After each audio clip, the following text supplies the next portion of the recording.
رمضان کریم۔ کندکوٹ reporter Abdul خالق چاچڑ police کی کامیاب کارروائی، معصوم بچے کو بازیاب کرا لیا۔ معصوم بچے کے والد نے قرآن پاک کچے کے علاقے میں گمایا تھا۔ ڈاکوؤں نے گزشتہ روز گاؤں داد محمد لاڑو گڈو سے 4 سالہ بچے انور پٹھان کو اغوا کیا تھا۔ آج کشمور پولیس نے تھانہ گڈو کے کچے کے علاقے سے بازیاب کرا لیا۔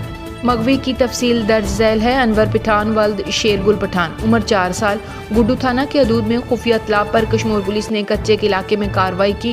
انٹیلیجنس بیسڈ کارروائی کے دوران معصوم بچے کو کچے کے علاقے سے بازیاب کرا لیا۔ پولیس کا علاقے میں ناکہ بندی سرچ آپریشن کا سلسلہ جاری۔ مغوی کو بحفاظت اپنے برسا کے حوالے کر دیا گیا۔